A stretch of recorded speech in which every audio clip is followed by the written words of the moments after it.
Alors, la rétrospective est des feedbacks négatifs. Je pense que tout le monde comprend qu'est-ce que c'est une rétrospective. Et en plus, c'est quelque chose vraiment très nécessaire, très utile et quelque chose qui est vraiment super pour pouvoir améliorer des choses, avancer, créer de la motivation dans l'équipe, créer la cohésion d'équipe aussi, créer la communication libre dans laquelle tout le monde peut partager ses points de vue et dans l'espace bienveillant, bien évidemment. Et alors, rétrospective, c'est vraiment quelque chose de très utile. À quoi ça sert aussi la rétrospective? Elle est partagée sur les certaines parties. C'est que on partage des points positifs pour plusieurs raisons et principalement pour créer la motivation, pour comprendre qu'est-ce qui allait bien, pour créer ces moments de satisfaction pour chacune personne dans l'équipe et confirmer la motivation des gens, qu'il y a des pions dans notre travail collaboratif.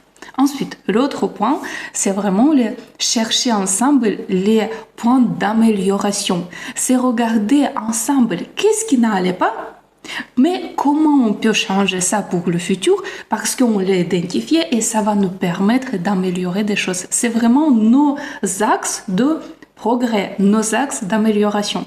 Ensuite, depuis ces axes d'amélioration, on peut créer des actions et ensuite les utiliser dans notre travail quotidien pour arriver vers ces améliorations.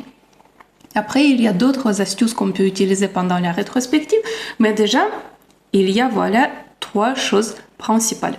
Maintenant, la partie amélioration, ça concerne aussi de tous les feedbacks plutôt, on va dire clairement, négatifs qu'on a eu pendant certaines périodes parce que si on les remonte pas, on ne peut pas comprendre qu'est-ce qui n'allait pas et comment on peut le changer pour s'améliorer et pour améliorer l'activité de notre équipe. Ensuite, il faut dire que dans l'équipe, elle est composée de plusieurs personnes. S'il y a quelque chose à améliorer, soit c'est le travail collectif, soit c'est le travail d'une personne, soit de plusieurs personnes, et ce travail n'allait pas très bien, soit il y a certaines choses. Et là, du coup, la rétrospective, c'est le moment dans lequel on a besoin de remonter ces choses-là qui n'allaient pas pour après les améliorer. Maintenant, les difficultés. C'est que tout ça, ce sont les feedbacks négatifs qu'il faut le donner devant tout le monde. Et là, les choses que j'ai compris récemment, c'est que si les améliorations concernent plusieurs personnes dans l'équipe, alors la rétrospective, c'est le moment pour remonter ces points-là, les rendre visibles dans cette section, les améliorations, et d'en parler tous ensemble, parce que ça concerne plusieurs personnes dans l'équipe, et les gens peuvent identifier, entendre. Si c'est partagé dans la manière bienveillante, alors le prendre en compte et changer. Par contre, quand les choses à améliorer, les feedbacks négatifs, concernent que une seule personne, dans ce cas-là, la rétrospective, ce n'est pas le meilleur moment pour en parler. J'ai vécu ça et j'ai compris pourquoi. Parce que plusieurs choses. Première, c'est que comme ça concerne qu'une seule personne, les autres membres de l'équipe peuvent ne pas identifier cette chose-là, peuvent ne pas voir cette chose à améliorer, ne pas se rendre compte, et quand on va commencer à parler de ça dans la rétrospective, ils vont pas comprendre de quoi on parle, ils vont poser plus de questions pour creuser, pour identifier, mais on ne peut pas clairement dire que ça vient de cette personne. Parce que ça va le faire mal, parce que ça va le mettre mal à l'aise, parce que ça va l'enfermer. Ça va vraiment, ce ne sera pas un moment agréable. Mais on peut comprendre aussi tout le reste du monde de l'équipe, parce que ils n'arrivent pas non plus à comprendre pourquoi on parle de ça si on leur donne pas plus de détails. Vous voyez maintenant pourquoi c'est vraiment très délicat.